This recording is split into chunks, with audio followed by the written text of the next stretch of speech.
ahsanu amala. Asyhadu an la ilaha illallah wahdahu la syarikalah wa asyhadu anna sayyidana Muhammadan abduhu wa rasuluh alladzi la nabiyya ba'dah. Allahumma shalli ala Muhammad sayyidil mursalin wa imamil muttaqin wa ala alihi wa sahbihi wa man da'a bi da'wati ila yaumil qiyamah amma ba'du. Faqallallahu ta'ala fil Qur'anil Karim, a'udzu billahi minasyaitonir rajim. Bismillahirrahmanirrahim. Wabtaghi fima ataqallahu daral akhirah wa la tansa nasibaka minad dunya wa ahsin kama ahsanallahu ilaik wa la tabghil fasada fil al-ayah. Ikhwan akhwat rahimakumullah, peserta kajian sistem ekonomi Islam yang Allah muliakan. Alhamdulillah pada kesempatan malam ini kita masih diberikan nikmat oleh Allah Subhanahu wa taala, nikmat kesehatan, terutama nikmat iman dan Islam, sehingga pada kesempatan malam ini kita masih bisa melanjutkan kajian rutin kita ya terkait dengan pembahasan kitab Sistem Ekonomi Islam karya Syekh Taqiyuddin An-Nabhani. Pada kesempatan malam ini kita akan membahas bagian kedua masih ya di kitab ini yang membahas terkait dengan istilah ekonomi Islam ya. Minggu yang lalu kita membahas dua hal. Yang pertama terkait dengan fakta tentang ekonomi, kemudian yang kedua asas sistem ekonomi. Insya Allah pada kesempatan malam ini kita juga akan membahas dua topik, kayaknya cukup ya. Yang pertama terkait dengan pandangan Islam terhadap ekonomi, dan yang kedua politik ekonomi Islam. Baik, kita lihat yang pertama ya terkait dengan pandangan Islam terhadap ekonomi. Kalau kita lihat ini, kalau saya ringkaskan ya, pandangan Islam terhadap ekonomi atau Nadratul Islam ilal Iqtisad itu ada tiga, gitu kan. Jadi Islam memandang, seperti yang mungkin sebenarnya ini penegasan aja dari pembahasan sebelumnya, Islam memandang terhadap ekonomi itu dengan tiga sudut pandang yang tentu berbeda ya. Berbeda dan saya kira memiliki implikasi hukum yang berbeda juga. Dari sudut pandang yang berbeda dan juga melahirkan hukum yang berbeda. Yang pertama, Islam memandang ekonomi itu dari sudut pandang al-madah as-sarwah, ya kan? Materi kekayaan. Yang kedua, Islam memandang ekonomi itu dari sudut pandang intifa madatis sarwah, yaitu pemanfaatan materi ekonomi ya, atau kekayaan ya. Dan yang ketiga itu memandang dari sudut pandang kaifiyah ya, cara hiajatil manfaah, bagaimana memperoleh atau mendapatkan manfaat. Nah, kalau kita lihat bagian yang pertama terkait dengan materi atau kekayaan, ini nanti sebenarnya yang sering kita bahas sebelumnya, itu berbicara tentang sains, berbicara tentang ilmu ekonomi. Nah, apa fakta yang terkait dengan poin yang pertama ini? Ya, sudut pandang Islam terkait dengan ekonomi pada bagian pertama ini dengan satu pandangan ya, bahwa harta kekayaan itu telah ada secara alamiah ya. Jadi dari sudut pandang yang pertama ini kita melihat bahwa di dunia ini secara alamiah Allah telah menciptakan kekayaan ya. Dan untuk apa kekayaan itu diciptakan? Tentu untuk kepentingan manusia, untuk dieksploitasi oleh manusia. Banyak saya kira ayat-ayat Al-Quran yang menunjukkan bahwa semua yang ada di alam ini diciptakan oleh Allah Subhanahu wa taala dan untuk kepentingan manusia. Yang pertama kita bisa lihat di dalam Al-Qur'an surat Al-Baqarah ayat 29. Allah berfirman, "A'udzubillahi minasyaitonirrajim, huwallazi khalaqalakum ma fil ardi jami'a." Dialah yang menciptakan untuk kalian semua apa saja yang ada di bumi ini. Dan begitu juga saya kira hampir sama ada ayat Al-Qur'an surat Al-Jathiyah ayat 13, kemudian juga ayat yang lainnya Al-Abasa surat 80 24 sampai 32 dan ayat-ayat yang lainnya. Nah, yang terkait dengan pandangan pertama Islam terhadap ekonomi dari sudut pandang madatis sarwah, itu Islam hanya mendorong, ya. Di sini tidak ada kaitannya aturan secara khusus. Islam mendorong manusia untuk memproduksi, ya, dorongan agar manusia giat bekerja, dorongan agar manusia terus melakukan aktivitas, ya. Tapi Islam tidak mengatur secara teknis bagaimana memproduksi barang tersebut. Dan hadis yang pernah kita bahas sebelumnya itu sudah sangat jelas, sering kita dengar, di mana Rasulullah SAW bersabda, "Antum a'lamu bi amri dunyakum." Kata Rasulullah, dalam konteks produksi, dalam konteks sains dan teknologi, kata Rasulullah, kalian itu lebih tahu, ya, tentang urusan dunia kalian. Itu yang pertama, ya, sudut pandang terkait dengan madah as-sarwah. Nah, tapi berbeda nanti dengan sudut pandang yang kedua dan yang ketiga. Sudut pandang yang kedua adalah pemanfaatan materi kekayaan. Nah, dalam konteks pemanfaatan materi kekayaan, Islam, nah di sini campur tangan, ya kan? Campur tangan, ikut terlibat mengatur bagaimana pemanfaatan kekayaan. Dan itu saya kira sangat jelas. Banyak juga nanti kita temukan ayat-ayat Al-Quran maupun hadis Rasulullah yang mengatur tentang hal ini. Jadi kalau ini konteksnya itu adalah apa yang boleh, apa yang kemudian tidak diperbolehkan. Baik yang terkait dengan, kalau kita bicara tentang madatis sarwah, ya, materi kekayaan itu kan terkait dengan dua hal. Yang pertama terkait dengan barang dan yang kedua terkait dengan jasa. Nah, Islam mengatur secara jelas, ya.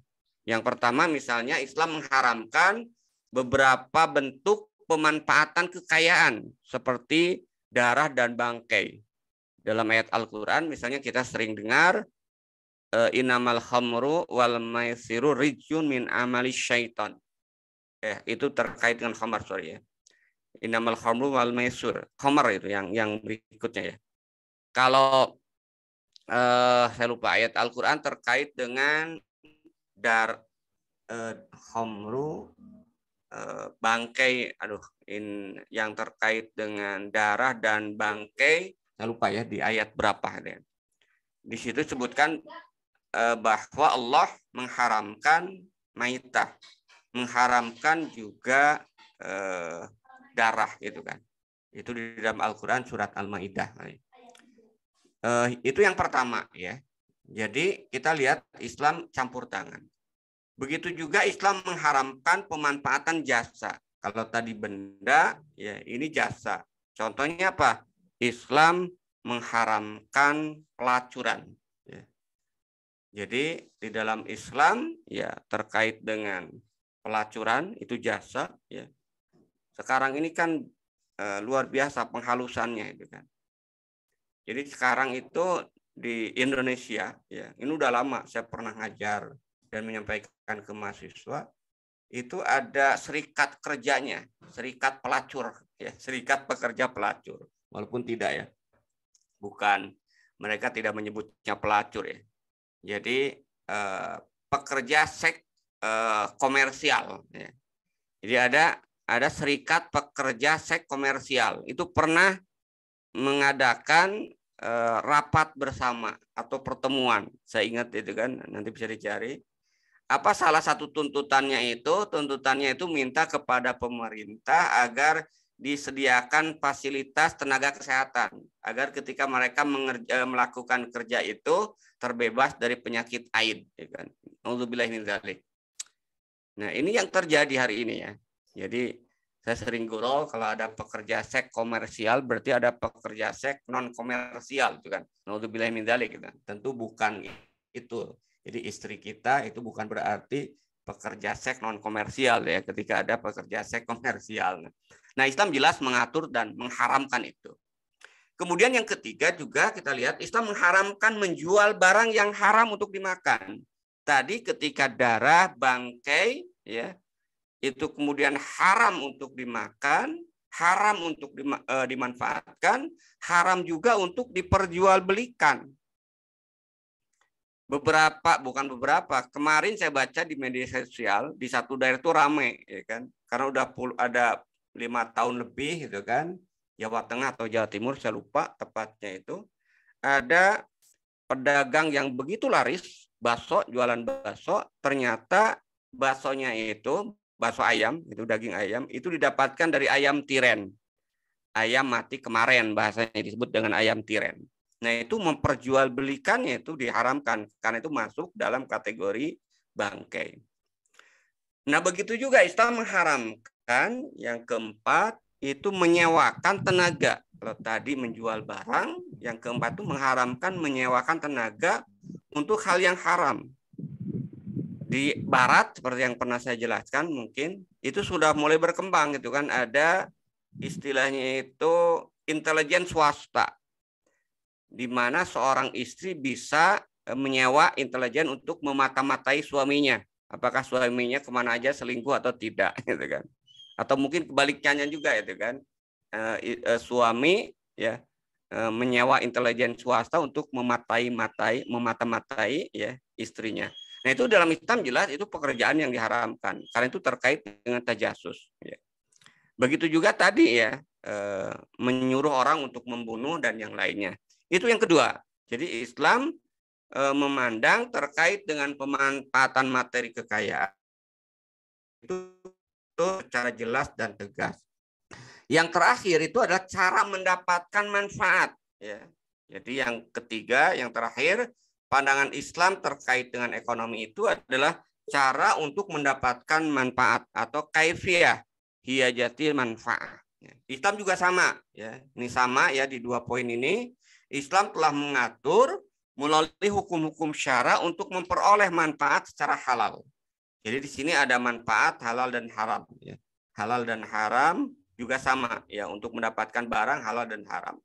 Dan ini banyak kita lihat hukum-hukum yang dibahas. Ini bicara tentang fikih ya. Mungkin nanti di belakang akan kita bahas ya secara rinci masing-masing dari hukum-hukum syara ini. Misalnya Islam mengatur terkait dengan hukum berburu. Kemudian Islam juga mengatur terkait dengan cara memperoleh tanah. Salah satunya itu ada hukum yang disebut dengan Ihyaul Mawad. Yang hari ini kalau kita saksikan akibat hukum Islam tidak diterapkan dalam masalah pertanahan, maka muncul sering konflik tanah. Hari ini ketika bicara tentang IKN, Ibu Kota Negara Baru, selain memang itu bermasalah dari sisi proses penentuan ya undang-undangnya dan juga bukan prioritas, ternyata juga di sana masih menyisakan masalah terkait dengan apa? Salah satunya rebutan terkait dengan kepemilikan tanah. Kenapa itu terjadi? Karena tadi kepemilikan tanah tidak diatur oleh syariat Islam. Nah, padahal Islam telah mengatur salah satunya ada yang disebut dengan ihyaul mawad. Kemudian ijarah terkait dengan buruh ya atau sewa menyewa kerja itu kan. Kemudian istisna dan juga ada hukum-hukum waris. Itu singkatnya ya. Poin yang kedua yang terkait dengan pandangan Islam terkait dengan ekonomi. Nah, yang kedua kita lihat terkait dengan politik ekonomi. Berikutnya kita membahas ini yang nggak mungkin panjang gitu kan. Itu adalah politik ekonomi Islam. Nah, ini agak panjang pembahasannya ya. Nah, kita lihat apa sih yang dimaksud dengan politik ekonomi ya.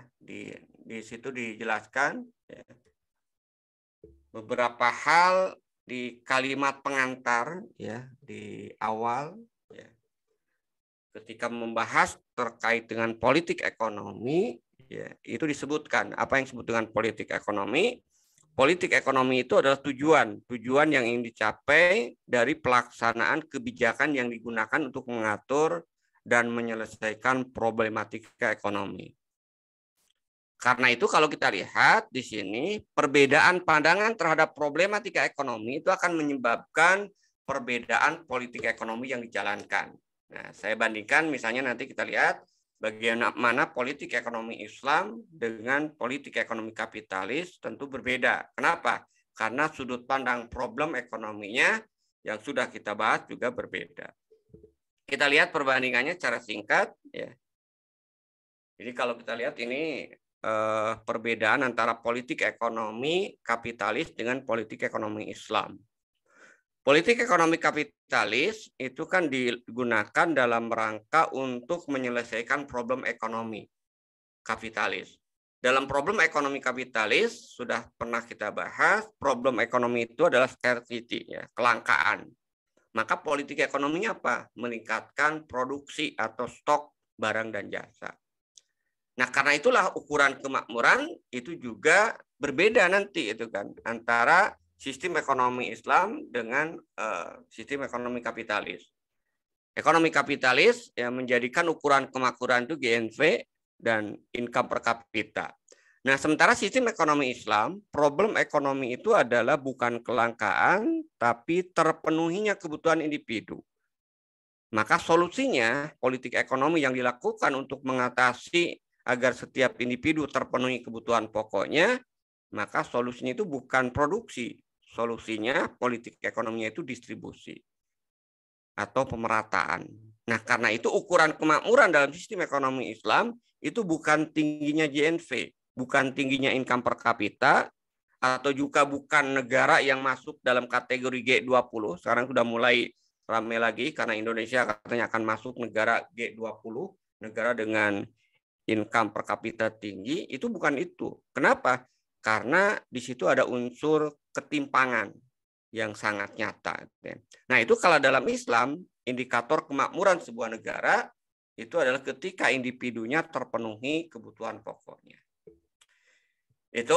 Nah, berikutnya kalau kita lihat, lalu apa sih sebenarnya politik ekonomi Islam? Nah, di sini disebutkan dalam kitab ini oleh Syekh Taqiyuddin An-Nabhani yang disebut dengan politik ekonomi Islam itu adalah penerapan berbagai kebijakan yang menjamin pemenuhan semua kebutuhan pokok tiap individu masyarakat secara menyeluruh. Disertai adanya jaminan yang memungkinkan setiap individu dapat memenuhi kebutuhan pelengkap sesuai dengan kemampuan yang dimiliki. Saya kira ini sudah pernah kita bahas, sehingga nanti mungkin kita akan banyak diskusinya ya, poin-poinnya aja.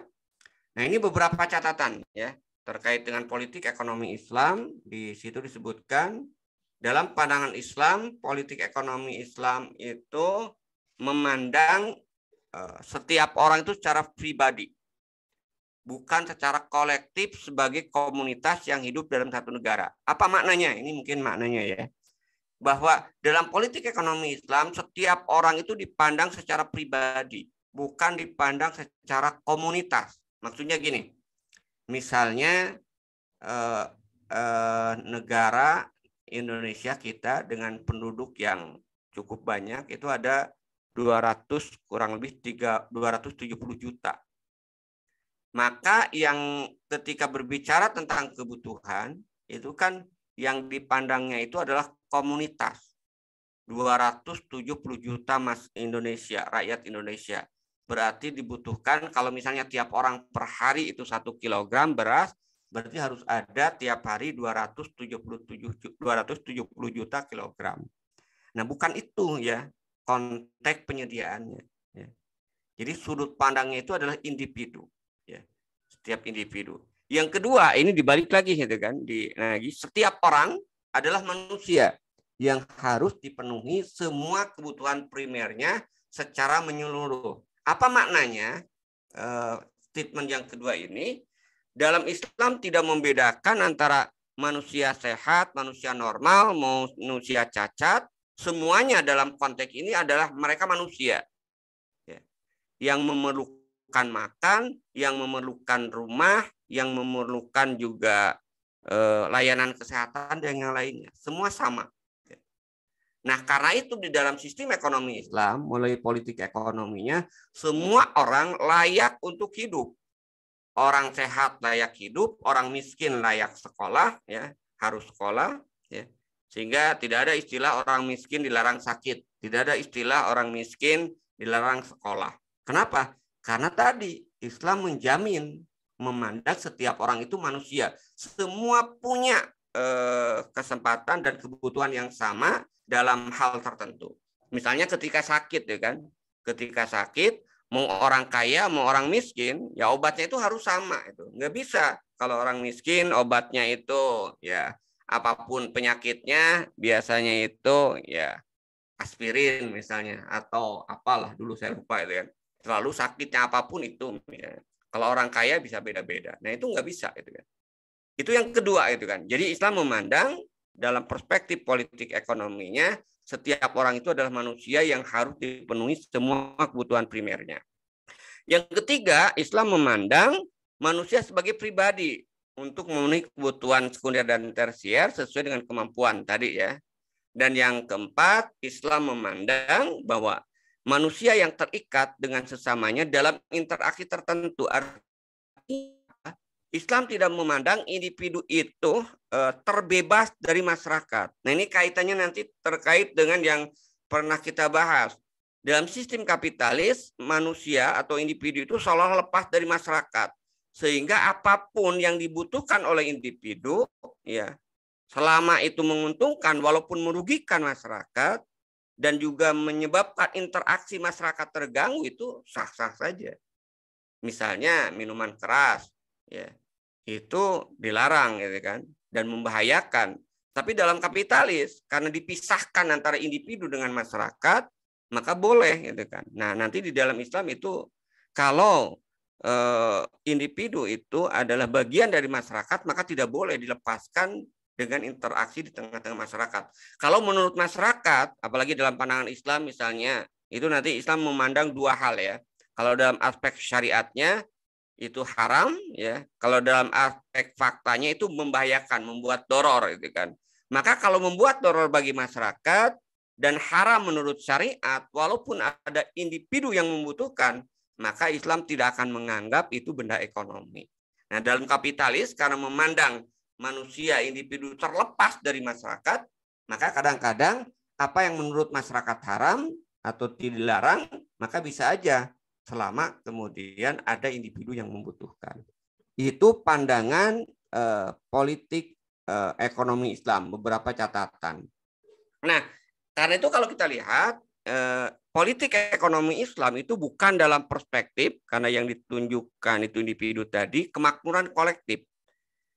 Jadi bukan hanya semata-mata negara ini JNP-nya tinggi, ya. Ya. Maka itu tidak masuk dalam bahasan politik Islam. Tidak hanya semata itu maksudnya.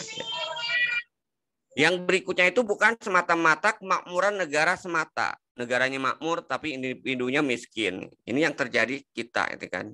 Jadi ketimpangan yang luar biasa. Ya. Dan yang terakhir bukan dalam perspektif pencapaian dengan cara bebas. Dengan kata lain, politik ekonomi Islam tidak menghalalkan segala cara untuk mencapai tujuan. Nah, politik ekonomi Islam juga menjamin pemenuhan pertama seluruh individu masyarakat, semua kebutuhan pokok ya. Nanti Islam memandang kebutuhan pokok itu sama gitu kan, dari waktu ke waktu. Dan yang ketiga, politik ekonomi Islam menjamin kebutuhan pelengkap baik sekunder maupun tersier tentu dengan gaya hidup yang sesuai dengan hukum Allah Subhanahu wa taala. Nah, dalam Islam kebutuhan itu kemudian dibatasi, bukan dibatasi, sorry ya. Bagaimana kebutuhan pokok dalam perspektif Islam? Pertama dibatasi oleh syariat, betul ya. Artinya kebutuhan itu kemudian dari waktu ke waktu tetap. Ya. Seperti yang sering saya contohkan, walaupun hari ini kuota internet atau juga charger atau colokan listrik, gitu kan, sesuatu yang sangat dibutuhkan, ya. Bahkan sekarang bangun belum apa-apa yang dilihat HP gitu kan. Nah, itu tidak berarti itu menjadi kebutuhan pokok. Tetap aja dalam Islam kebutuhan pokok itu yang tidak akan berubah dari waktu ke waktu ya kan. Pangan, sandang, papan. Kalau kebutuhan pokok individunya, kebutuhan pokok masyarakatnya adalah keamanan, pendidikan, dan kesehatan. Itu kebutuhan pokok dalam perspektif Islam. Kemudian yang kedua, pelaksanaan kewajiban dan menghindarkan kemudorotan. Artinya apa? Memenuhi kebutuhan pokok nanti di dalam Islam itu adalah sebuah kewajiban agar terhindar dari kemudorotan.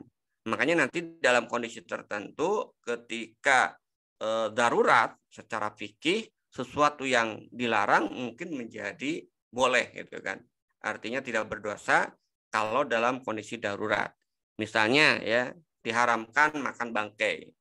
Ya, tapi ketika dalam kondisi darurat, kalau tidak makan akan mengakibatkan kematian, di situ nanti ada rukhsah, ada keringanan ya kan untuk menjaga atau menyelamatkan nyawa.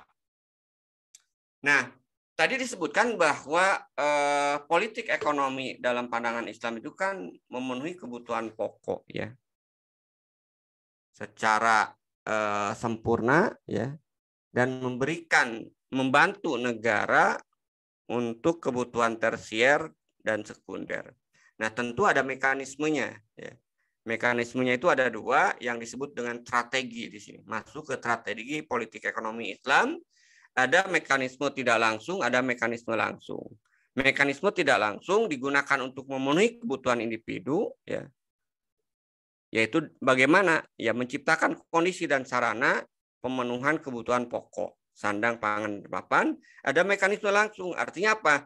Negara secara langsung memenuhi kebutuhan pokok berupa keamanan, pendidikan, dan kesehatan. Nah, ini yang disebut dengan mekanisme tidak langsung. Jadi, seperti kita bahas kemarin, dalam sistem perbedaannya dengan sistem komunis sosialis memang menjamin setiap individu untuk dapat makan dengan konsep pemerataannya. Tapi di situ ada ketidakadilan. Kenapa? Karena tidak memperhatikan prestasi ya, kerja seseorang. Sehingga bagi rata atau konsep penghilangan kepemilikan individu. Nah, Islam tidak seperti itu. Dan Islam juga bukan gabungan dari kapitalis dan sosialis. Nah, mekanismenya dalam Islam untuk memberikan penjaminan kebutuhan itu ya bahwa setiap individu siapapun dia ya muslim maupun non muslim ya cacat ataupun normal maka dia wajib untuk dipenuhi kebutuhan pokoknya sandang, pangan, dan papan. Nah, cuman mekanismenya ketika negara menjamin itu bukan berarti langsung diberikan subsidi oleh negara. Ada 5 mekanisme ya tahapan bagi seseorang untuk bisa memenuhi kebutuhan pokoknya. Yang pertama, syariat Islam mewajibkan bekerja pada setiap individu yang untuk memenuhi kebutuhannya. Kemudian kalau dia tidak mampu bekerja, dicari penyebabnya. Nah, kalau dia misalnya tidak mampu bekerja, maka negara akan memberikan lapangan pekerjaan. Termasuk kalau dia tidak punya keahlian, negara juga akan memberikan pelatihan. Kemudian kalau setelah dilakukan itu juga ternyata dia tidak mampu, misalnya cacat tadi ya, lemah gitu kan. Nah, disinilah turun kewajiban itu pada ahli waris. Ketika tidak ada ahli waris, maka berikutnya kepada tetangga. Nah, baru ketika tetangga pun juga tidak ada, ahli waris tidak ada, kerja kemudian tidak mampu. Nah, disinilah sebagai penjaga gawang itu negara memberikan subsidi secara langsung, bantuan secara langsung bagi individu tersebut untuk memenuhi kebutuhan pokoknya. Sehingga di dalam Islam nanti tidak akan ditemukan orang-orang yang kelaparan. Makanya ketika masa pemerintahan Umar bin Abdul Aziz dalam waktu 2,5 tahun, kan, masyarakat semuanya makmur, kan, bukan berarti tidak ada yang miskin ya, karena miskin itu sunatullah. Tapi orang miskin itu tidak menghadapi masalah. Walaupun dalam kenyataannya juga di salah satu riwayat memang nyaris tidak ada orang miskin. Salah satu indikatornya itu adalah ketika Umar bin Abdul Aziz membagikan harta Baitul Mal, ternyata semua menolak ya kan harta zakat, maka akhirnya menolak harta dari Baitul Mal tersebut, ya, karena merasa sudah cukup, ya. Nah, akhirnya kita lihat dalam sejarah itu disebutkan Umar bin Abdul Aziz memberikan kebijakan karena harta melimpah di Baitul Mal diberikan kepada para pemuda yang mau menikah tapi tidak punya dana, itu kemudian dibiayai oleh negara. Itu menunjukkan kemakmuran dalam Islam yang luar biasa. Dan itu tercatat dalam beberapa periode.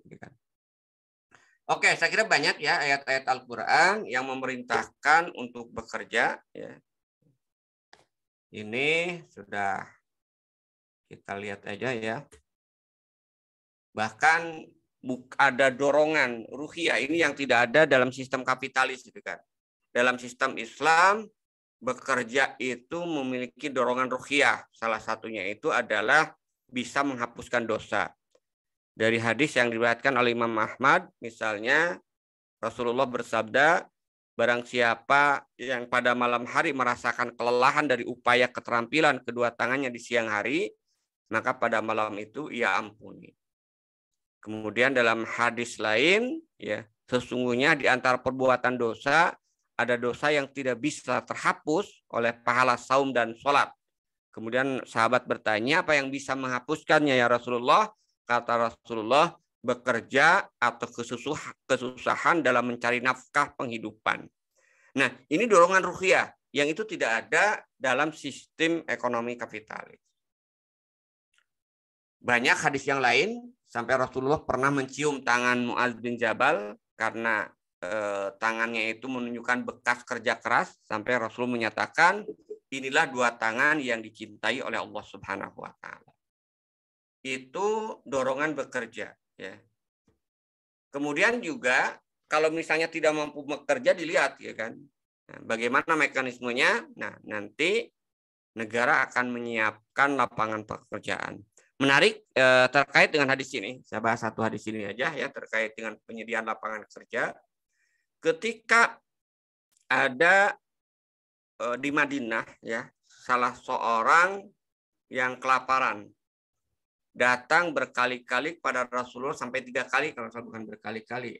Yang pertama, orang tersebut minta makan, maka disasi oleh Rasulullah. Yang kedua, minta makan lagi, dikasih lagi. Nah, yang ketiga, Rasul mungkin berpikir, wah, ini orang mungkin minta makan terus karena tidak ada pekerjaan, pengangguran. Maka Rasulullah kemudian memberikan 2 dirham. Kata Rasulullah, makanlah dengan 1 dirham, dan sisanya belikanlah kampak, lalu gunakanlah ia untuk bekerja. Nah, kalau kita lihat dari hadis ini, tentu bukan hanya melihat semata-mata Rasulullah orang yang dermawan. Ya. Makanya sudut pandang melihat Rasulullah itu harus melihat juga sudut pandang Rasulullah sebagai kepala negara. Bukan semata-mata Rasulullah itu orang yang baik dan dermawan. Karena kalau kita hanya memandang Rasulullah dalam perspektif baik dan dermawan, tidak melihat dan memisahkan posisi Rasulullah sebagai Nabi dan Rasul, sebagai pimpinan jamaah dan sebagai kepala negara, kita akan keliru dalam memandang Rasulullah ketika ada 2 perbuatan yang sama, sikap yang berbeda. Apa yang saya maksud? Ya, dalam salah satu kesempatan ketika di Mekah, itu ada orang yang meninggal dan punya utang. Apa yang dilakukan oleh Rasulullah pada saat itu? Rasul mengatakan, sholatkan sahabat kalian, aku tidak mau menyolatkan orang yang punya utang. Nah, ini Rasulullah tidak mau menyolatkan orang yang punya utang. Kejadian sama itu di Madinah. Ada orang punya utang, kemudian meninggal. Apa yang dilakukan oleh Rasulullah beda dengan di Mekah. Di Madinah Rasulullah SAW bersabda, man mata taroka malan fal yarisu, wa man mata taroka dainan audoyaan fal yatini fana maulahu. Kata Rasulullah, barang siapa yang wafat dan meninggalkan harta, harta itu untuk ahli warisnya. Sebaliknya kata Rasulullah, barang siapa yang wafat dan meninggalkan utang atau orang-orang yang lemah, kata Rasulullah, fal ya'tini, maka datanglah kepadaku, kata Rasulullah, karena akulah yang akan membayar atau mengurus anak-anak atau keluarganya yang lemah tersebut. Nah, kalau kita melihat Rasulullah dalam satu sudut pandang dermawan, kita akan mengambil kesimpulan keliru. Ya. Ketika di Mekah, Rasulullah seolah tidak dermawan karena tidak mau kemudian menyolatkan orang yang punya utang. Sementara di Madinah, Rasulullah dermawan. Nah, ternyata dari kajian fikih kita bisa melihat ada perbedaan. Kenapa kemudian di Mekah, Rasulullah kemudian tidak mau menanggung kaitannya dengan tanggung jawab negara. Ya, di Mekah, Rasulullah itu posisinya belum menjadi kepala negara. Tapi Rasulullah memberikan kesempatan kepada individu sahabat yang kaya untuk membantu sahabatnya yang lain, ya kan. Tapi tidak langsung oleh Rasulullah. Tapi di Madinah Rasul mengatakan langsung, man mata tarakalan tarok kamalan fal yarisu. Wa man mata taraka dainan aw dhayaan falyatini fana maulahu. Langsung Rasulullah ada di depan. Nah, apa bedanya? Karena di Madinah posisi Rasulullah bukan hanya Nabi dan Rasul, tapi juga posisi Rasulullah sebagai kepala negara. Dan kita tahu dalam hadis yang lainnya yang diriwayatkan oleh Imam Bukhari dan Muslim, Rasulullah bersabda, al-imamu ra'in wa huwa mas'ulun an ra'iyatihi. Itu saya kira ya yang kedua, kewajiban negara menyediakan lapangan pekerjaan, kemudian turun kepada ahli waris. Saya kira ini juga jelas ya di dalam Al-Qur'an surat Al-Baqarah 233. Ya, siapa yang dimaksud dengan ahli waris, jadi kan semua orang yang mendapat warisan. Suami wajib menafkahi istri, ayah wajib menafkahi anaknya, anak wajib menafkahi kedua orang tuanya, dan negara itu berhak memaksa bagi yang mengabaikannya. Nah, kalau itu semua tadi tidak ada, ya langsung ke tetangga dan tetangga juga kemudian tidak ada, maka inilah tadi ya, kewajiban Baitul Mal, kewajiban negara untuk apa? Untuk menjamin kebutuhan pokok setiap individu. Dalilnya tadi hadis yang saya sebutkan, man mata tarokamalan, kemudian juga af'al Rasulullah, termasuk juga apa yang dilakukan oleh Umar bin Khattab. Itu politik ekonomi untuk memenuhi kebutuhan pokok yang secara tidak langsung. Ya, sandang, pangan, dan papan. Nah, tapi untuk memenuhi kebutuhan pokok pendidikan, kesehatan, dan keamanan, mekanismenya beda. Mekanismenya langsung. Langsung itu maksudnya apa? Di backup langsung oleh APBN, oleh Baitul Mal. Jadi dalam konteks ini, pendidikan, kesehatan, dan keamanan itu tanggung jawab langsung negara, maka negara akan memberikan pendidikan secara murah bahkan gratis, kesehatan murah bahkan gratis, dan itu tidak dengan skenario asuransi seperti BPJS hari ini. Di dalam Islam justru itu diharamkan. Nah, begitu juga jaminan keamanan. Saya kira banyak ya fakta-fakta ini jaminan keamanan.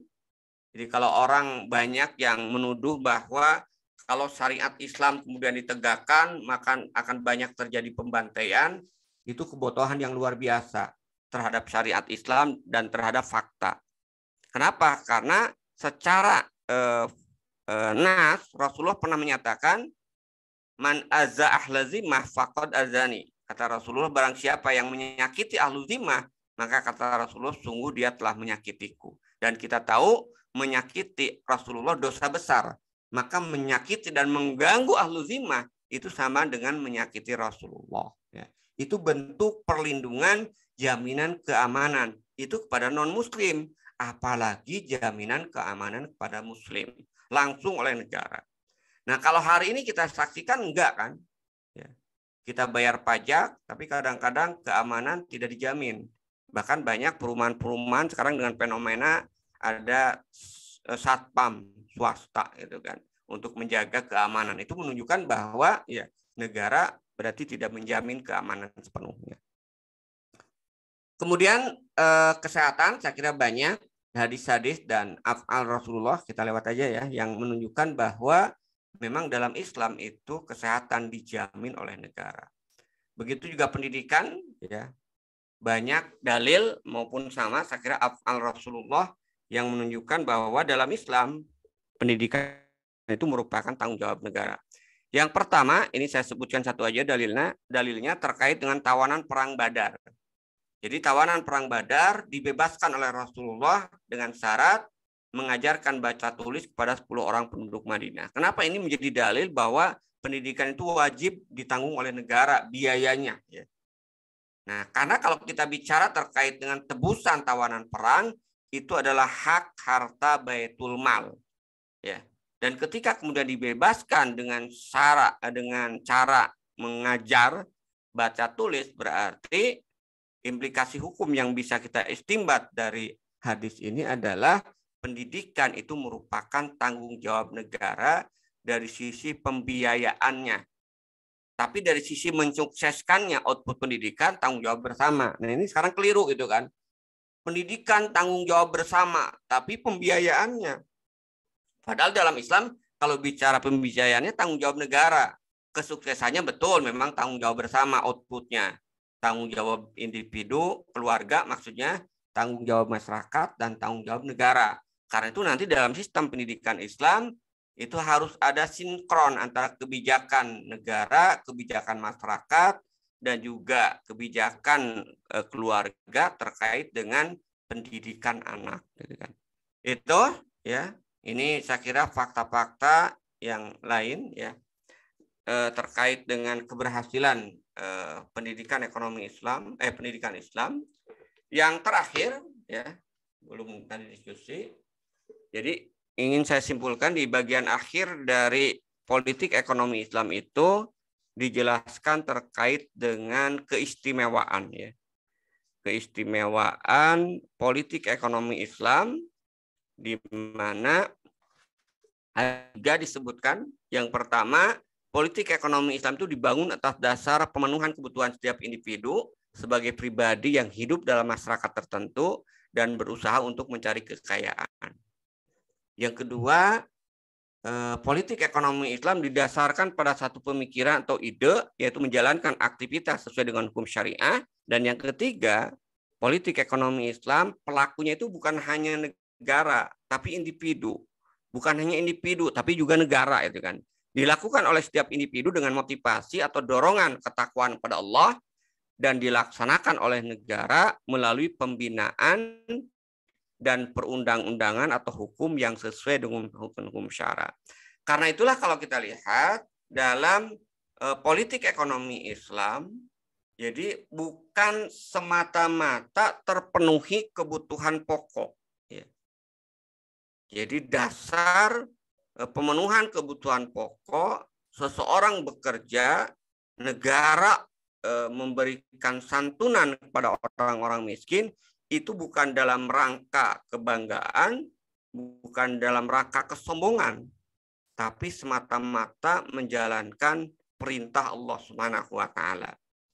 Dalam hadis yang diriwayatkan oleh Ibnu Abi Syaibah dari jalur Abu Hurairah, ya, Rasulullah SAW bersabda, "Man talaba dunya halalan istifafan anil mas'alah wa sya'yan ala akhlihi wa ta'atufan ala jarihi ja'a yaumal qiyamah wajhuhu al-qamri lailatal badri."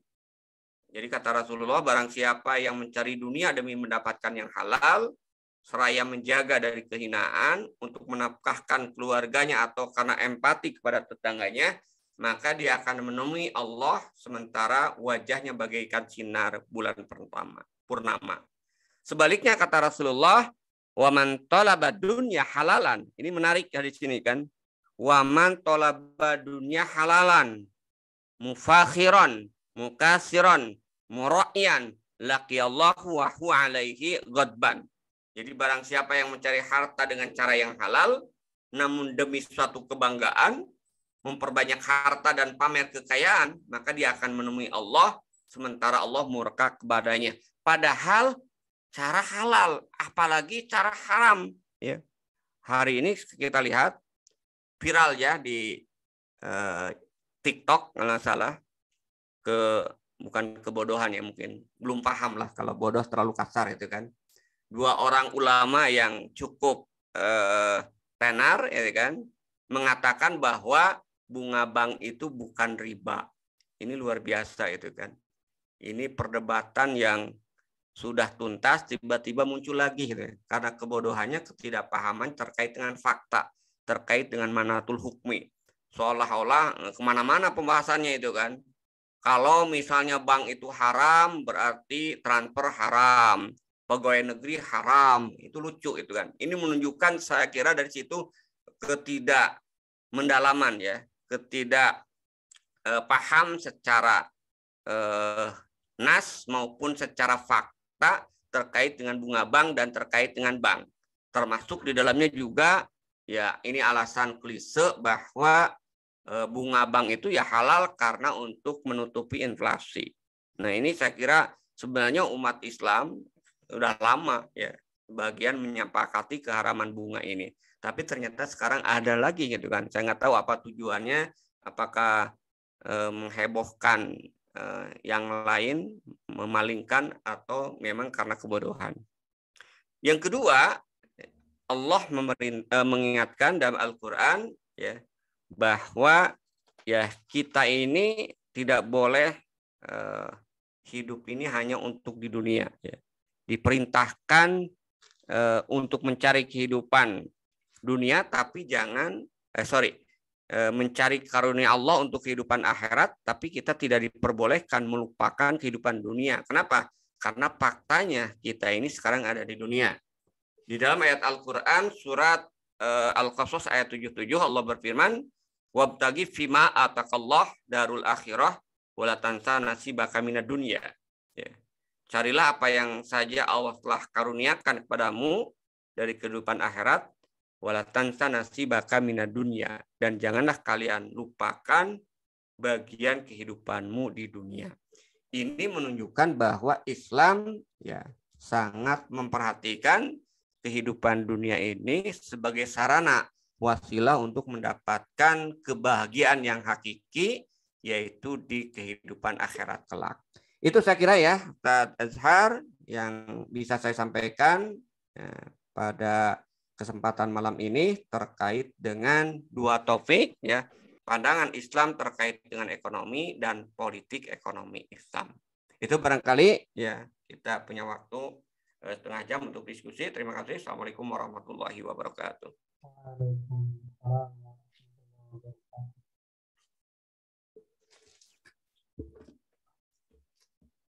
Ya, alhamdulillah. Puji syukur pada Allah. Masya Allah, penjelasan Ustaz Arin, guru kita mencerahkan. Bagi sebagian kita mungkin menjadi hal yang sederhana, lebih simpel ketika kita bicara tentang ekonomi tadi, termasuk juga berbicara tentang politik ekonomi, khusus tentang politik ekonomi Islam.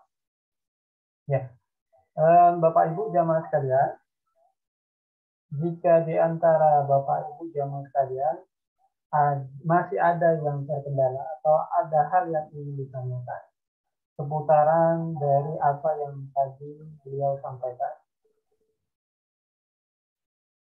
tentang bagian kedua ya di bab tentang ekonomi. Jadi Bapak Ibu, jika memang ada hal yang ingin ditanyakan bisa melalui dua cara, bisa raise hand, nanti akan kami silakan. Yang kedua bisa melalui kolom chatnya, nanti kami akan pilihkan dan kami membacakan pertanyaannya. Oke, sembari menunggu Bapak Ibu, jika memang ada yang ditanyakan, ini saya ingin nanya nih, Ustaz. Ya, silakan. Kalau berkaitan dengan kekayaan intelektual, Ustaz, tadi di awal-awal tadi saya agak lupa tadi di 3 bagian tadi bahas apa itu? Masuk di mana dia, Ustaz? Kalau kekayaan intelektual, Ustaz? Ya. Wah, misalnya nih. Misalnya seperti karya Syekh Tasmiuddin ini, Ustaz. Kitab yang kita bahas malam ini, Ustaz. Kitab Nizamul Iqtisad fil Islam. Nah, ini masuk dalam hal mana, nih? Atau contoh misalnya produk digital yang hari ini kita pakai, misalnya, seperti media sosial Facebook ataupun Zoom meeting ini kan benda yang bentuknya digital yang kita pakai. Ini gimana mendudukkannya, Ustaz? Ya, kalau saya itu kan produk ya, produk dari pemikiran. Tentu produk pemikiran ini ya di dalam Islam itu kan kalau sudah dilempar ke publik ya milik publik. Gitu. Jadi makanya nanti kalau kita bicara terkait dengan hak cipta misalnya, gitu kan, itu walaupun nanti mungkin harus dibahas secara rinci, ya. Jadi kekayaan intelektual tentu di dalam Islam sangat dihargai, itu yang pertama ya. Jadi Islam sangat menghargai yang namanya kekayaan intelektual. Bahkan kalau kita lihat pada zaman khalifah ya, ada juga yang membayar karya intelektual ini itu dengan seberat emas. Ya, walaupun itu tidak setiap generasi ya, mungkin tidak setiap khalifah, tergantung ya, mungkin melihat anggaran negara. Pernah pada masa kejayaan dan kekayaan Baitul Mal juga cukup tinggi, cukup banyak, dan khalifahnya juga sangat perhatian terkait dengan sains, terkait dengan ilmu, ya kan. Karya ulama itu ditimbang dengan emas, gitu kan. Jadi kalau ada ulama yang menghasilkan tumpukan buku 1 kilo, misalnya, ya itu langsung dibayar. Artinya Islam sangat menghargai bahwa itu adalah bagian dari karya ya intelektual. Nah, tapi kalau bicara terkait dengan hakinya, artinya yang seperti ya, dalam sistem kapitalis Islam tidak mengenal. Artinya di dalam Islam nanti tidak ada istilahnya hak cipta, gitu kan. Jadi kalau itu sudah dipublikasikan, ya tentu ini menjadi milik umum. Nah, tapi tentu ketika orang mengambil pendapat, menyunting, nah tidak boleh berdusta. Sebaiknya yaitu menyampaikan karya siapa, pendapat siapa. Contoh lah itu kan, misalnya kalau sekarang kan istilahnya ada istilah plagiarisme itu kan, atau ada aturan larangan memfotokopi buku sebagian atau seluruhnya. Misalnya di dalam Islam sebenarnya sah-sah saja, ya. Asalkan tidak boleh ada unsur kebohongan di situ. Misalnya tentu unsur kebohongan dan juga ya nanti ada etika juga, gitu kan. Tapi itu tidak terkait dengan halal dan haram, ya kan. Tahu diri aja lah istilahnya itu kan. Kan banyak karena sekarang karena tidak ada hak cipta seolah-olah buku orang lain kemudian di copy, diterbitkan, gitu kan. Nah, tanpa pemberitahuan kepada pengarangnya misalnya. Nah, itu kan ya sebenarnya secara hukum syara nggak masalah, cuman ya minimal ada etika lah itu kan, karena ya dia mengambil keuntungan dari karya orang lain gitu untuk kepentingan bisnis misalnya. Ya walaupun nanti kalau dari sisi hukum syara mungkin kita perlu bahas secara detail, mungkin secara ya etika juga saya kira nggak ini gitu kan. Itu barangkali ya. Intinya Islam saya kira sangat menghargai kekayaan intelektual, tapi beda cara menghargainya dengan kapitalis, gitu kan. Sehingga dalam Islam tidak ada yang disebut dengan hak cipta seperti dalam perspektif kapitalis. Itu ya barangkali.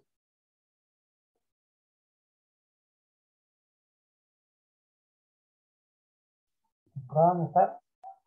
Ini ada pertanyaan yang sudah masuk. Jadi kapitalis memang mau menghargai dia, memang dihargai dia. Oke, ini pertanyaan Ustaz. Ustaz saya buka dulu. Dari Ibu Atin Umu Aisyah. Ustaz, apa dalam ekonomi kapitalis untuk menyelesaikan masa kelangkaan barang adalah bukan meningkatkan produksi. Mohon penjelasan di mana ketidaksesuaian dengan ekonomi Islam. Review nih, Pak. Ya, saya share lagi ya PPT-nya. Jadi kalau kita perhatikan,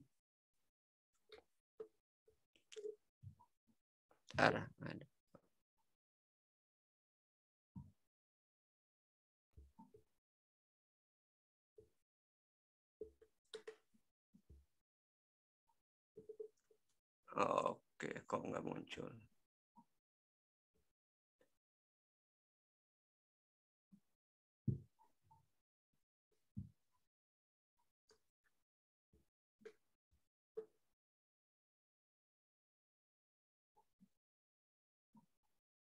Jadi sebenarnya kelirunya itu bukan kelangkaan kemudian dengan produksi itu kan. Jadi gini yang saya maksud itu kan.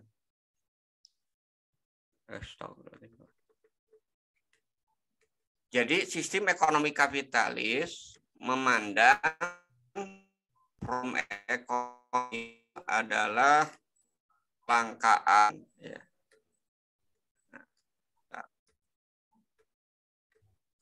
Nah ini.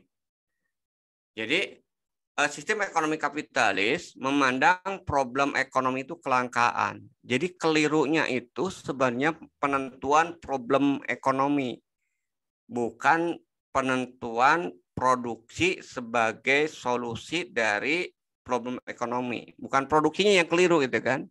Jadi kelirunya sistem ekonomi kapitalis itu adalah menetapkan problem ekonomi kelangkaan, sehingga wajar kalau yang disebut dengan problem ekonomi kelangkaan ya solusinya memang meningkatkan produksi atau stok. Ini tidak salah itu kan kalau dari sisi meningkatkan produksi atau stoknya.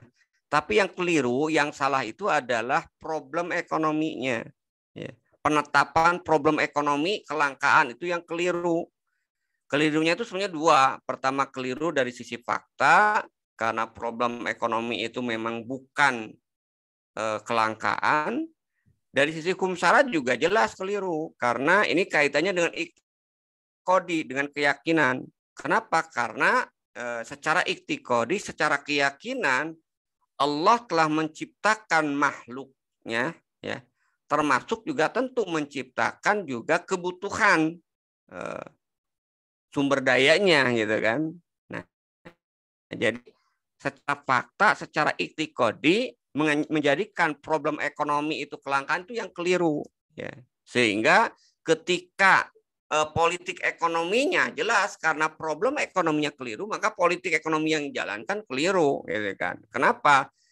Karena tidak menyelesaikan problem ekonomi yang sebenarnya. Menyelesaikan problem kelangkaan iya, tapi tidak menyelesaikan problem ekonomi yang sebenarnya. Jadi sekali lagi Ibu atau Ustazah, kekeliruannya itu adalah bukan di produksinya, ya. Kekeliruan itu adalah menetapkan problem ekonomi kelangkaan, ya, sehingga solusinya itu adalah produksi. Ini yang keliru, ya. Jadi harus satu paket, ya kan, penjelasannya itu kan. Nah, harusnya apa? Problem ekonomi yang sebenarnya secara fakta dan secara nas, kita bahas secara fakta dan nas, ya. Kalau bicara fakta tentu ini tidak pertentangan dengan Islam, tapi pertentangannya dengan fakta. Ya.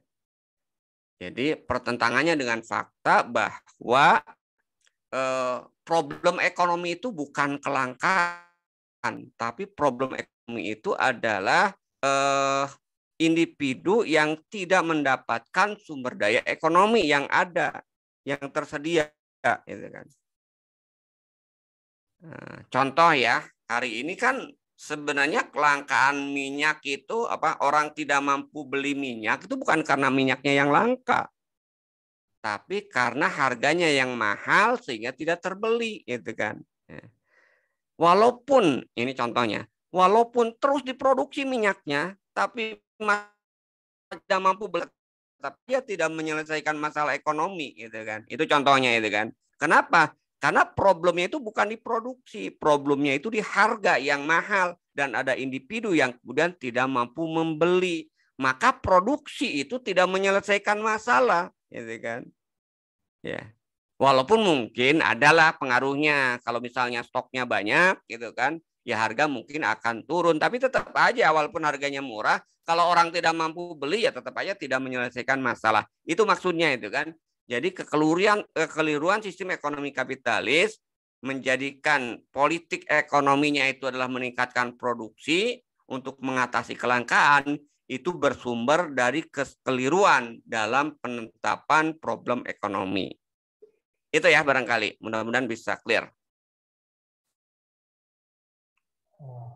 Berarti salah membaca, salah membaca akar persoalan ekonomi di masyarakat ya.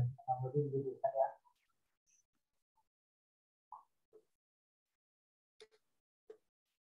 Oke, alhamdulillah. Ada pertanyaan lagi nih Ustaz. Assalamualaikum Ustaz. Apa yang dimaksud dengan ekonomi kapitalis? Melihat dengan GNP atau income per kapita? Maksudnya ini penjelasan standar mungkin Ustaz. Kapitalis tentang GNP dan atau income per kapita.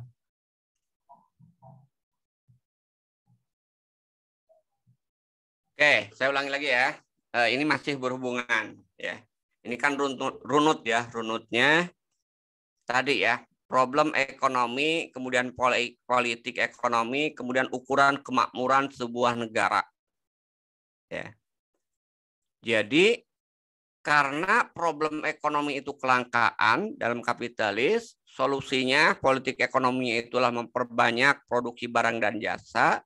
Maka ketika barang dan jasa itu banyak, oke, negara itu makmur. Nah, barang dan jasa itu banyak, dihitungnya berdasarkan apa? Indikatornya itu dua. Pertama JNP. JNP itu istilahnya itu Gross National Product, pendapatan nasional bruto. Ya. Jadi pendapatan seluruh penduduk Indonesia. Misalnya contoh ya, saya lihat sekarang ya untuk GNP Indonesia 2020 itu berapa? 2021 maksudnya. Jadi GNP Indonesia tahun 2021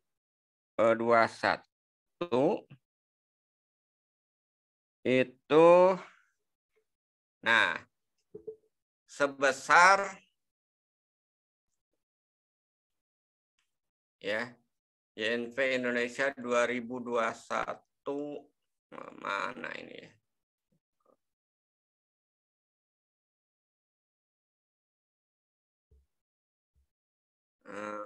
GNP Indonesia kuartal 1 ini berbeda-beda ya. Ini sampai ada ini ambil contoh aja ya. Tahun 2021 itu GNP Indonesia itu di kuartal 2-nya, kuartal 3, kuartal 4, 21 juta turun ya. Di kuartal 1 22 juta, kuartal 4-nya turun jadi 21 juta. Katakanlah kita ambil yang terakhir. GNP Indonesia 21 juta. Ya. 21 juta 728.000. Ini contoh GNP-nya gitu kan.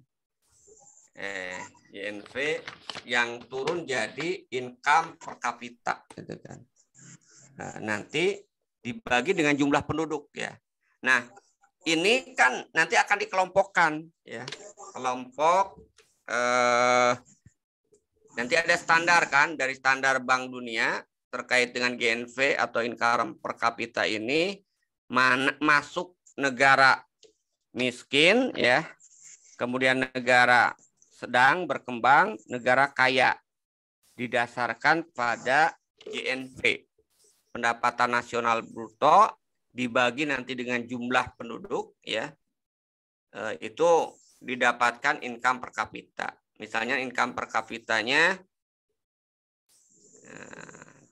income per kapita tahun 2021 ya. Nah ini luar biasa itu kan. Nah Indonesia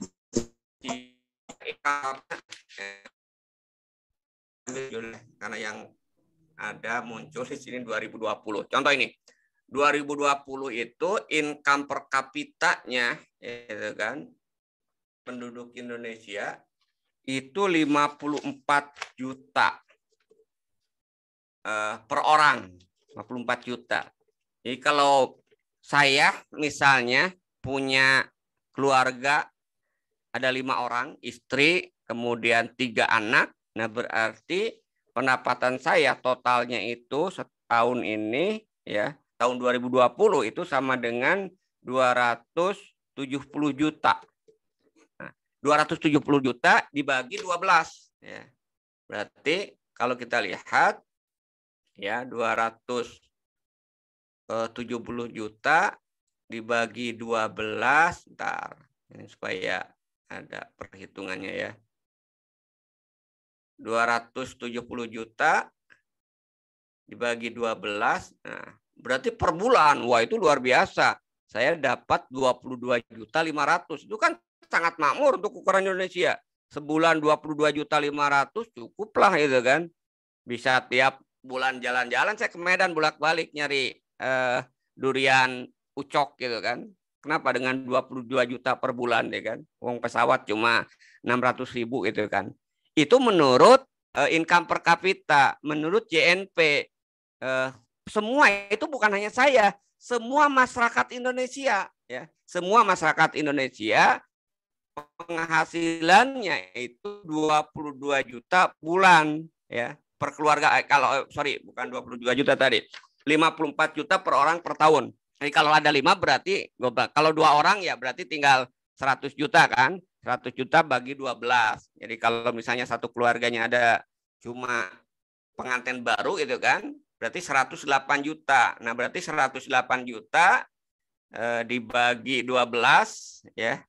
Nah, berarti ya lumayanlah 9 juta berdua. 9 juta kan luar biasa. Wong saya PNS aja nggak sampai situ gitu kan. Nah, 9 juta per bulan deh kan. Kalau suami istri baru nikah ya.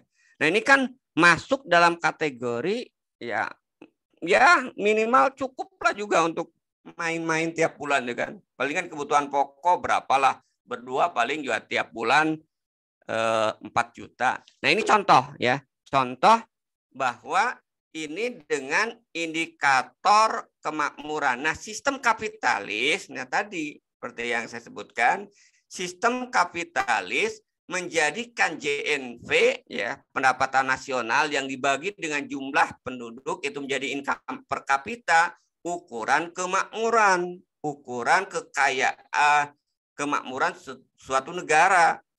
Indonesia apalagi dengan standar ini kalau mendasarkan income per kapita itu udah kaya semua gitu kan. Nggak ada yang namanya kelaparan. Tadi kan paling rendah aja suami istri belum punya anak berarti per bulan 9 juta. Kira-kira 9 juta cukup nggak untuk makan tiap bulan? Nggak akan ada yang kelaparan. Itu angka. Sekarang teorinya gitu kan. Nah, teorinya 9 juta itu ada di siapa gitu kan.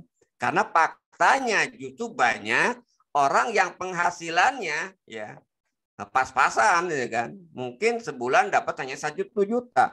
Ada guru yang digaji itu kan dengan honor 500.000, ada yang 250.000 per bulan, bayangkan. Nah, berarti apa di situ yang terjadi? Di situ ada kesenjangan ya, ada kesenjangan ekonomi. Nah, ini yang sistem ekonomi kapitalis tidak begitu care, tidak begitu perhatian terhadap masalah ini. Yang penting produksi terus, ya kan, penghasilan besar, tapi yang menikmati hanya segelintir orang di Indonesia, gitu kan. Nah, sehingga itulah kekeliruan ya. Ekonomi kapitalis menjadikan JNV dan income per kapita sebagai ukuran kemakmuran. Kenapa? Karena memang problem ekonominya keliru gitu kan. Itu saya kira runutannya ya. Nah, sehingga dalam Islam ya ukuran kemakmuran itu bukan dengan JNV atau income per kapita, tapi ukuran kemakmuran itu adalah dengan setiap individu kebutuhan pokoknya, pangan papan, kita sudah berarti negara. Nah, kalau kita kan hari ini, saya baca kemarin ketika cari data untuk membuktikan bahwa pemindahan IKN itu ironis itu kan, ada orang miskin yang itu 27 juta, maaf. Bahkan Indonesia di level Asia itu negara yang ketiga, kelaparannya paling kronis. Ada kelaparan paling parah Indonesia level 3 itu kan, di antara di Asia. Jadi rakyatnya banyak yang kelaparan. Ini contoh itu kan. Padahal kalau bicara JNV tadi pendapatan per orang per tahun 54 juta. Per bulan berarti kurang lebih ya 4,5 juta gitu kan. Itu kan ya gaji golongan 3A itu kan. Gaji pokok golongan 4, bukan 3A, golongan 4 itu kan. PNS itu sudah makmur kalau menggunakan standar income per kapita. Cuman kan faktanya tadi. Nah, sehingga saya sering sampaikan untuk sederhananya kenapa income per kapita itu tidak bisa jadikan standar kemakmuran ya, dan itu merupakan kesesatan sistem ekonomi kapitalis, karena dalam income per kapita bahasa saya itu adalah angka itu didapatkan dari penghasilan konglomerat ditambah penghasilan wong melarat dibagi 2. Nah, itu income per kapita itu kan. Jadi penghasilan konglomerat ditambah penghasilan tukang beca dibagi 2. Nah, itulah income per kapita. Jadi penghasilan tukang beca terangkat dengan penghasilan konglomerat. Itulah sederhananya. Faktanya kan nggak ada gitu kan. Hanya dalam angka secara global gitu kan, makro. Itu ya barangkali. Mudah-mudahan bisa sedikit dipahami ya.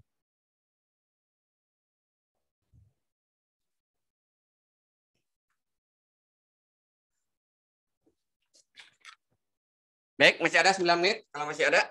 Ya. Bapak Ibu jamaah sekalian, jika masih ada yang ingin ditanyakan, kita masih ada waktu kurang lebih 9 menit lagi untuk menjawab pertanyaan jika dari Bapak Ibu ada.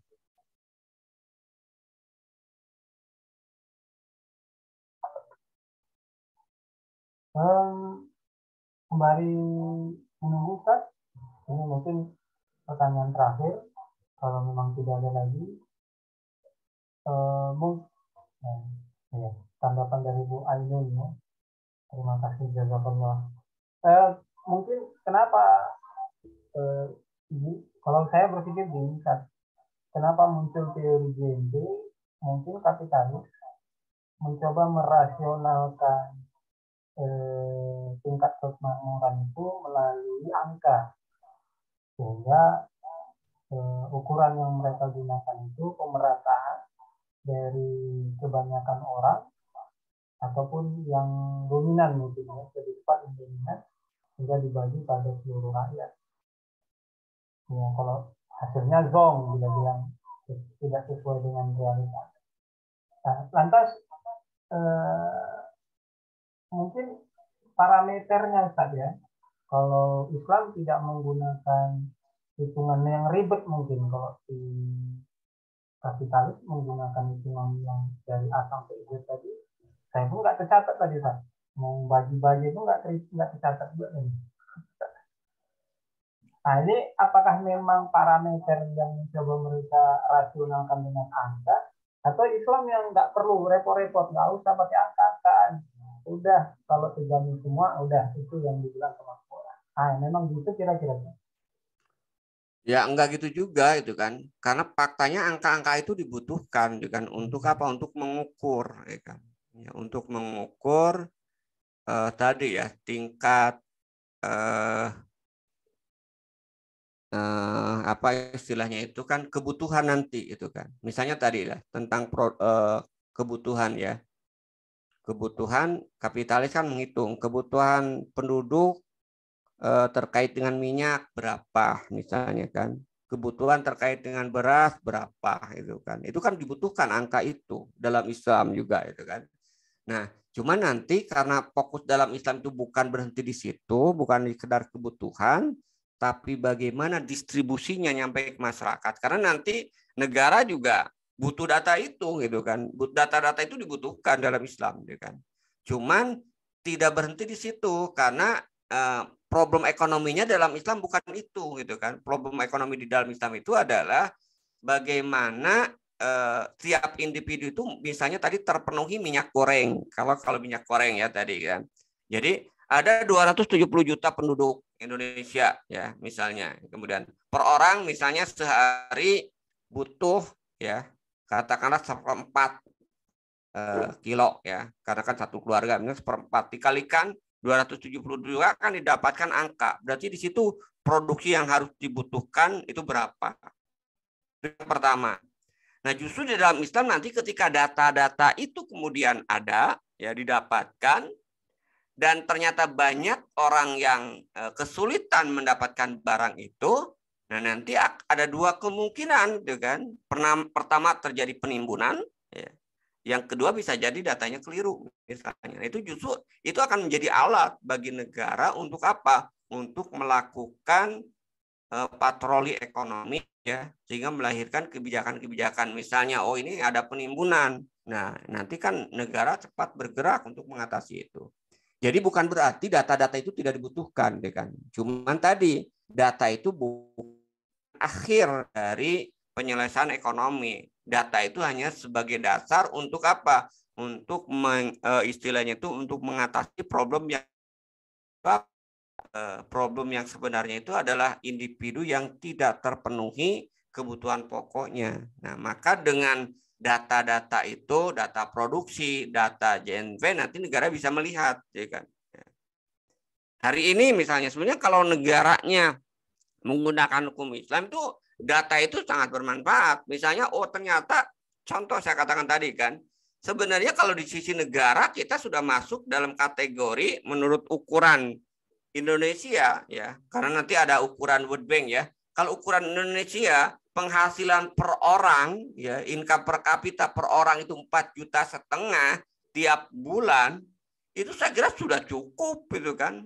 Sudah termasuk dia mampu, ya kan. Bahkan bukan hanya makan sederhana, bisa tiap hari makan rendang Padang, gitu kan, dengan 4,5 juta penghasilan itu per orang, gitu kan. Tapi kan faktanya sekarang rakyat banyak yang tiap hari makan gepuk.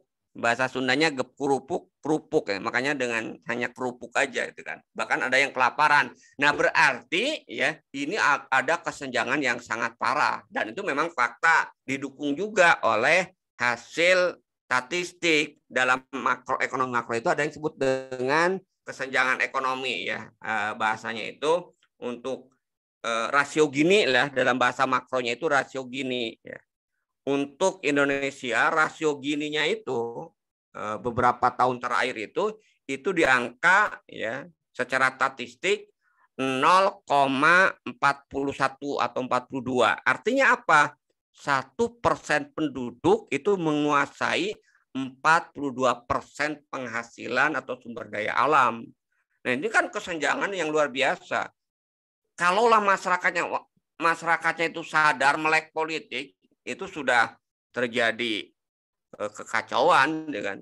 Cuman kita mah aneh itu kan, sudah seperti ini aja rakyatnya masih anteng-anteng aja gitu kan, masih tetap aja membela kebijakan pemerintah yang sangat kemudian merugikan rakyat. Itulah para buzzer politik gitu kan, selalu memuji-muji padahal kebijakan yang digunakan itu semakin memiskinkan dan menyengsarakan rakyat, termasuk juga yang hari ini sedang kita hadapi, yaitu anggaran negara yang dikucurkan untuk pemindahan ibu kota negara baru. Nah, para belajar politik malah muji-muji, padahal dari situ nanti pajak naik, gitu kan, utang naik, ya mereka yang akan merasakan. Kenapa? Karena nanti subsidi pupuk dikurangi, ya. BBM juga naik, gas juga sudah naik, pajak naik. Mereka malah nggak sadar. Ini yang kita lihat hari ini, ya, potret rakyat kita, umat kita. Itulah barangkali, ya, Kang Azhar, saya kira. Ya, alhamdulillah, masya Allah. Jadi angka itu tetap penting, ya, karena itu mewakili realitas apa yang ada di tengah masyarakat, sehingga data itu juga kita bisa dimanfaatkan ke depan untuk menyelesaikan problem ekonomi yang dijadikan solusi nantinya adalah Islam. Alhamdulillah, puji syukur pada Allah. Terima kasih kepada guru kita, Ustaz Karim Nasi, jazakallah khair. Begitu juga Bapak Ibu jamaah sekalian yang telah berhadir, berkesempatan untuk mendengarkan langsung penjelasan dari guru kita terkait dengan bab kedua, ekonomi dalam kitab Ulumul Iqtisad fil Islam karya Syekh Taqi bin An-Nabhani. Sekali lagi kami ucapkan jazakallah khair kepada Ustaz dan Bapak Ibu jamaah sekalian. Kami doakan agar kita semua dalam keadaan sehat dan diberikan kelapangan dalam segala urusannya, dan kita bisa ketemu lagi di forum yang sama, di kesempatan yang sama, di jam yang sama dengan guru kita Ustaz Arif Nasir. Kira-kira ada yang terakhir mau disampaikan Ustaz untuk sisi ini? Ya, cukup saya kira tadi. Ya. Insya Allah nanti minggu depan kita bahas masuk ke sistem ekonominya ya.